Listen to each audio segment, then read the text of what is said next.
This is the written life story of Libra Bonzelli, wife of heir apparent Prince Enoch of the Ethuah'tli Federation.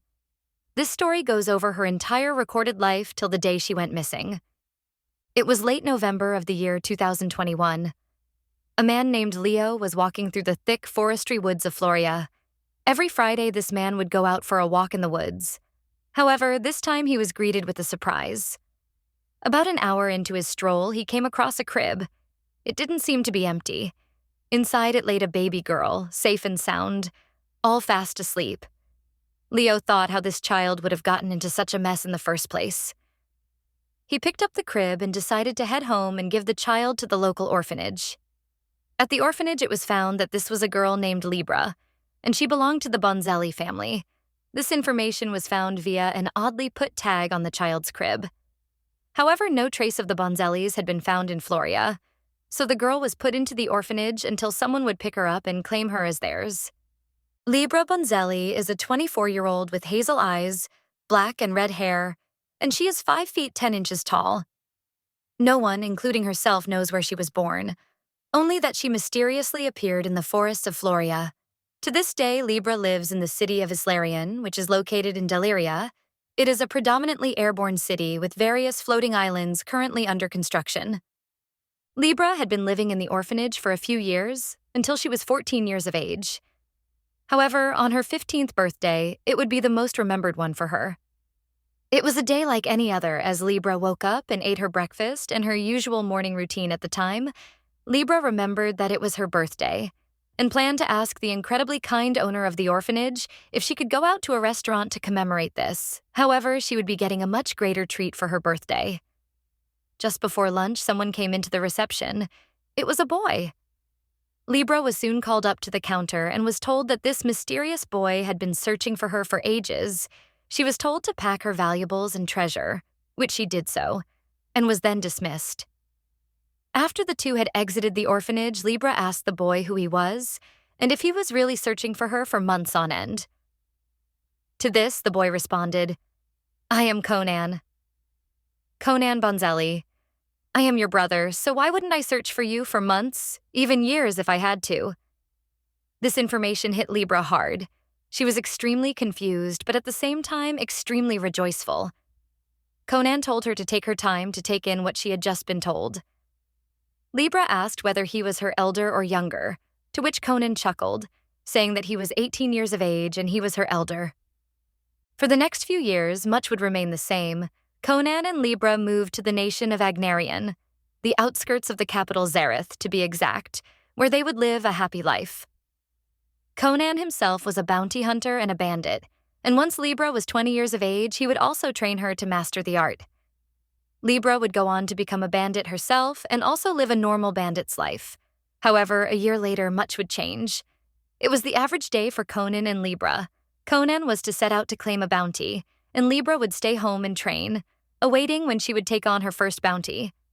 However, as Conan was packing his bags, a horn went off and people ran out of the city of Zareth screaming. Conan froze in his place. So did Libra. They wondered what was happening. In minutes, they would find the answer. Conan rushed inside and began to pack bags in case something was happening. Libra did the same. They put the chestfuls and their 2 horses, but suddenly, dozens of soldiers appeared on the streets, the Alden flag raised above them. It had come. Alda were invading Agnarian. Conan shouted at Libra to get out as soon as possible. Libra did so. Conan observed the dire situation in the city. The soldiers had managed to get the head of ministers out of their homes. Conan made his horse go, afraid of what was to happen. Eventually, Conan and Libra would find a crowd of ex-Agnarian citizens. They asked where they were heading. The majority replied with Deliria. So Conan and Libra decided they would also go to Deliria as refugees. In Deliria, they were well treated as refugees, and Conan and Libra would settle in the city of Aztlacan. After a while of living in Aztlacan, things were going all normally and well. Libra continued her training, and Conan regularly went out to claim bounties. However, one day it would all change. Libra had just woken up and was about to go to the ship in the city to train her PvP skills. However, as she walked out of her house, She saw a small crowd walking along the walks next to the castle's ruins. The centerpiece of the crowd seemed to be a royal family. This seems weird, as the Daylirian royal family weren't renowned to visit cities around the kingdom, and when they did, they definitely would not go to the city of Aztlacan. And on top of that, the prince in the middle of the crowd did not resemble the Delirian prince in any way. Libra walked out of her house and towards the ship, but as she did, her eyes remained fixed on the figure in the crowd, wondering who he was and why he was here. Libra eventually boarded the ship and continued her training. At the end of the day, she walked back to her house. But there was a figure outside her house. It was the prince from the morning. He seemed puzzled and confused as to where he was and where the rest of his company were. Libra then introduced herself and asked if he was lost. The prince thanked Libra for her kindness and admitted that his company had left him as he was invited to stay 1 week in the nation on his own. But he did not know any houses to stay in, and the only houses he could find which were not on the floating islands, which were restricted from his access. He told Libra that he was looking for the owner of this house to see if he could stay the night. Libra allowed him to and got out a small mattress for him to lay on the floor to go to sleep on. The two started talking about their backstories and all of the past experiences they had in their lives. The two found out that they were pretty similar and got on well. The prince revealed himself as Prince Dadracala, Enoch, the son of Red Fire Rex, Kiazumok of the Ethuah'tli Federation. It was the morning, and Libra allowed the man to eat some cereal. The man then asked Libra if she wanted to spend the day with him, which Libra agreed to as she didn't have training on that week. The two spent the day together in the shops and even went to the Delirian mainland. It was the end of the day, but this time the prince stayed in the mainland as he was to stay there for the remainder of the trip. He thanked Libra for her kindness, and the two went their separate ways. That night, Libra thought about the man and his reputation. It then occurred to her that she had the week of training off, and she decided she would wake up early the next day and go to the place where Dadracala was staying. And so she did. Eventually, Dadracala came out and was surprised to see Libra waiting for him. The two spent the day together again, and it was like that for the next few days. On the night before Dadracala's last day, Libra knew she liked him and planned to ask him out the next day. Libra decided to go to Dadracala's place the next day and waited for him. When he came out, Libra started walking with him, and then she asked him out. To Libra's excitement, he agreed. Later that day, Dadracala departed to Ethuah'tli, and Libra was left to her emotions. Libra thought long and hard about him. She wanted to visit Ethuah'tli and see him again, but she couldn't because of her training. However, one day all would change. Libra had just finished a long day of training and was about to leave the ship. However, then her trainer told her that she was dismissed from training permanently as she was good enough to go at her own accord and take on bounties herself. Libra now finally set off to go to Ethuah'tli and to meet up with Dadracala again. As soon as she got home, she packed her bags and left a note for Conan. Then she was off. Libra was filled with excitement to meet Dadracala again. When Libra arrived at Ethuah'tli, she set off for the place that Dadracala had told her to go to if she ever visited. And she eventually arrived there. She knocked on the door of his house, and there Dadracala was. Libra immediately embraced him as she hadn't seen him for ages.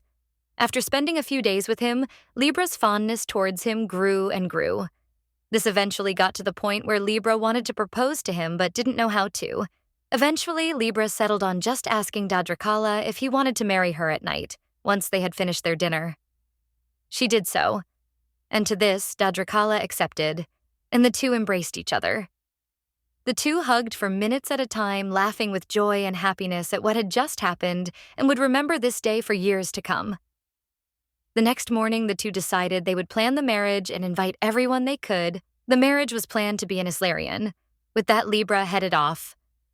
However, before she left, Dadracala took her and kissed her tightly. Taking her by surprise, Libra also kissed her soon-to-be husband, and this went on. Libra eventually left, as happy as she could be. When Libra got home, Conan greeted her. Libra entered their house, and then Conan said he had news. Libra listened in, and then Conan told her that she was to go on a hunt to kill someone, for no reason. He gave her where to go and to find a house in an urban area. Libra set out the next morning and eventually rode to the location. However, this was about to go horribly wrong. She went to the house that she was told to go to and kicked the door down. She pulled out her sword and got ready for what was to be found in the house. She suddenly heard a noise as if some pottery had fallen down from a shelf in the next room. She walked in the room, observing her surroundings, then suddenly, out of nowhere, she felt a hard kick in the back. Libra managed to stay on her feet and swung her sword with precision at the figure. The figure dodged the strike and retaliated with a kick of their own. This hit Libra in the chin, and burst of pain went through her body. She was then swift to deliver another blow, that also being dodged. Then the figure pulled out a sword and caught Libra off guard due to their previous attack and stabbed Libra in the stomach and ran off. Libra fell to the floor. The thought of failure circulated her mind as she got up and looked for some sort of cloth to cover the wound with. She then found a bandage which wrapped around her stomach and would fare a temporary cure. She was swift to get to a hospital, and there she would stay for 2 weeks. A few days later, Conan would come to visit Libra. She explained how she failed and what she did wrong. Conan, however, to her surprise, forgave her and wished her well and a swift recovery. When Libra fully recovered, Conan told her she was to go on another hunt to kill another person. She struggled to understand why her brother was sending her on these quests to kill people. She wasn't getting laid as if it was a bounty or anything. It was just, this time, however, it was to be easier as she was to ambush a cargo load traveling through the countryside making for an open target. This was also in Deliria. This time, Libra took her best gear as well to protect her from the previous incident. A few hours of traveling later, Libra sat behind a rock and was to wait for a brown and black donkey with a trader to come by and kill the trader without hesitation. As Libra waited, she thought about Dadrakala and her marriage. She thought about the date they went on and all of the good times they had, and she wished she could kiss him again, this time not by surprise. Then suddenly, the sound of a donkey interrupted her dream, and she got up, ready to ambush. She then waited for the donkey to come right by her rock and then jumped out with her sword unsheathed. She swung with focus at the hooded figure who was the traitor. The figure managed to dodge the blow and pulled out a crossbow of their own and shot Libra in the thigh on her right leg. However, Libra remained standing and tried to hop towards them. The figure then finished loading their crossbow again and shot Libra again in the same leg, but this time in her ankle. Libra let out an extremely loud and high-pitched scream as the second bolt penetrated her ankle. She fell to the ground in immense pain, but then she suddenly threw her sword at the figure and hit them in the chest, but the sword bounced off the man. They had armor. The figure then picked up Libra's sword, and just as they were about to plunge the sword into her heart, a man on a horse showed up out of nowhere and slew the man. The mysterious man then revealed himself as Conan. Conan got out an enchanted golden apple and told his sister to eat it. She did so, and in a few minutes she was healed. Conan told Libra that she wasn't doing bounty hunting right, and she would have grown too soft. In truth, Libra hated being a bandit and going after people for money. She wanted to live a normal life which involved less violence. Libra went to sleep that night wishing she wasn't failing, and wished Dadrakala was beside her there that night, so she could be comforted by his presence and let her feelings out to someone who would understand. Conan wouldn't understand if she told him she was sorry that she was failing. Libra was disappointed as the only kiss she ever got from Dadrakala had been by surprise. And the only visit she did to Dadrakala was by surprise. She could spend more time with him and prayed that she could go to Witka so she could meet him again and finally talk to him again. The next morning, Conan told her that she must kill someone. This was random, but Conan told her that she must do it without question. Libra was to wait on the Arkoval railway bridge for a man with blonde hair, armor made of diamonds, and riding a horse would appear. She would then kill him on the spot to avoid any chances for him to retaliate. Libra did this and eventually saw the man coming, but she needed a way to get close enough to the horse to kill the man. This would be far easier than expected. When the man saw Libra as he passed by, he suddenly got off of his horse and walked towards Libra. He put his hands out, which was filled with money. Libra thought that the man might be assuming she was homeless and poor, but she remembered she had a job to do. She pulled out her sword and stabbed him through his heart. When Libra got home, Conan showed her an envelope and said that it was for her. She opened it, and to her delight, it was an invitation to her wedding. "Well, it's only in a few days, so we should get going in this out." Libra jumped up and down with excitement. This was the big moment for her. It was to be held on the 6th of June in Heaven's Gate, a city in a newfound nation that Libra had moved to. A couple of days later, Libra was at the wedding. The wedding setup was simple, but in her eyes, that didn't matter. Dadracala laid his eyes on her from the other side of the stage. They both exchanged a smile and were grateful that they had come this far. The priestess, Stefan, said her speech and the two exchanged vows. After that, they kissed and went on to live their happy life together. Dadracala took Libra to Blight for a small tour and showed Libra around. She awed at the walls and hard work put into the city. However, she had some things to settle in her new nation, Jazdar. In the meantime, however, Dadracala offered to give Libra another tour of Blight. This time, Libra marveled at the palace, oasis, and river. She was shown the ruins of an excavated entropy temple. Libra then offered to show Dadracala around Jazdar, showing him around Heaven's Gate and Jeddah. For now, Jeddah was under construction and was just roads, but it would soon be more. Dadracala then met Ghost, the head builder of the project, and they talked whilst Ghost showed them around. Libra then showed Dadracala the sky platform where she asked Dadracala to help with its construction, which he did. But before this, Libra kissed Dadracala, and he did so back. As the two worked on the platform, they kissed with happiness regarding the fact that they hadn't spent time together until then. After a long day of work and love, Dadracala would head back to Blight, but not after laying on the soft moss floor with Libra and giving her one long kiss. He then got back up off of the floor with Libra and left for Blight. Dadracala will now be called Enoch from this point forward in Libra's life story. A few days later, Enoch would come back to Jeddah to meet up with Libra. Enoch arrived, and Libra showed him all that had been made by her, including the dragon tower, which was soon to be used. We'll touch on that later. However, after a long, thought-out discussion on Enoch's previous visit, the two had decided the next time he would come, they would try for a baby together. Enoch gave her a gift, and Libra accepted it. The two finally settled in bed together, and soon Libra conceived. However, Libra would catch something from Enoch. Enoch had gained a purple, mystic-like scar from trying to destroy Entropy's tomb from Ferrofin, and after Libra had kissed his cheek multiple times in bed, she was at risk of getting that scar too. The next morning, when the two had just woken up, Enoch led Libra to Paz Firainia, his father's kingdom. Whilst in Paz, Libra felt constant pain in her left eye. She thought it must have been a mere eye ache, so she put it to her side whilst Enoch showed her the island. The couple carried on telling each other they loved them and kept on kissing one another.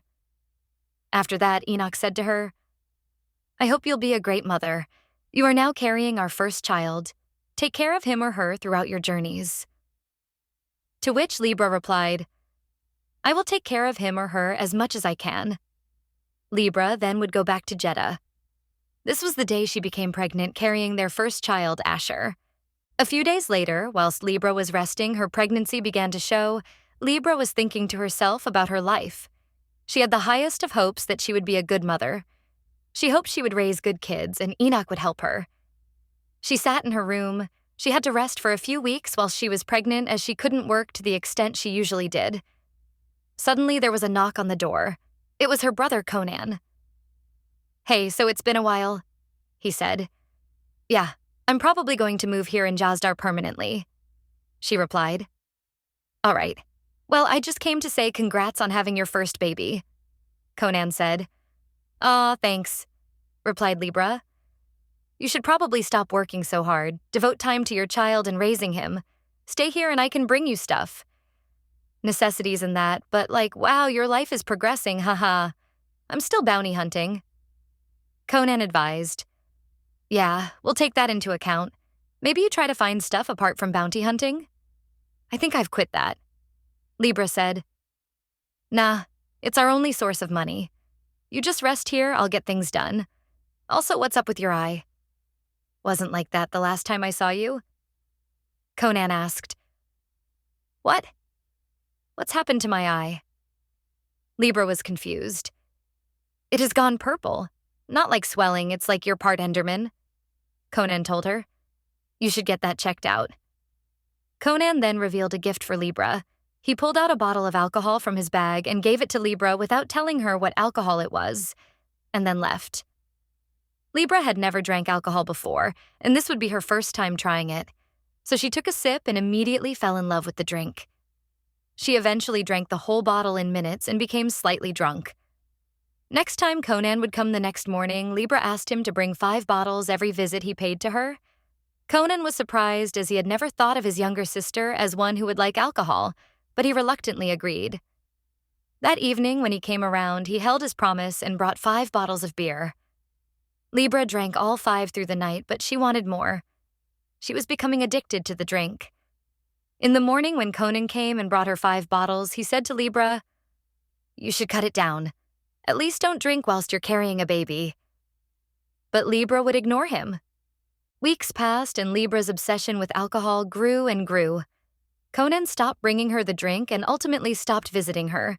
She became alone in the weeks of her pregnancy but had a dying need for alcohol. Her eye condition got worse and she became profoundly blind in her left eye. The Enderman-like eye didn't give any pain to her, but she started to worry if it was going to get worse. She still didn't realize the cause for this, but had a small feeling it was from her husband.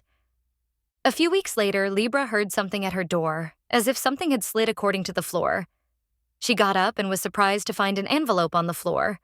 It appeared to have been slid under the small gap between the door and the floor. She picked it up and opened it. It read, "Dear Libra, this is your father. I know I never had got to know you, or you got to know me, but in the most sorrowful of times we have to be together, your brother had unfortunately passed away. He was the best of sons with happy character. He powers through the pain, but his could not be healed. It was to the point where it was beyond the reach of our current-day medicine. He died of an unknown cause, but will live forever in our hearts. Versana Bonzelli." Libra was filled with a ton of different emotions. Sadness as the person who cared for her the most has passed away. Anger at the realization she must have been ditched by her parents, and confusion as to how her parents knew where she lived. Did Conan tell them? Did he know they were alive? So many questions, so little answers. This is Enoch's account on Libra's life since Conan's death. After these things had come to pass, Libra suddenly ghosted Enoch, not sending him letters. Enoch, later during his wife's pregnancy, lusted after another woman, Talira, the daughter of the famed Dalatra of Yimu Odal, for polygamy was normal in Enoch's culture, but Libra saw it as cheating. Libra found out and threatened to leave Enoch. Enoch came to his senses knowing what he had done. He made a public announcement apology to his wife, and she forgave him.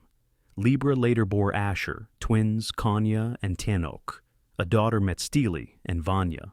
Libra, the wife of Enoch, left her family without a trace, and Enoch was saddened having to raise their children on his own, taking him back to when Enoch's own mother had to give him up.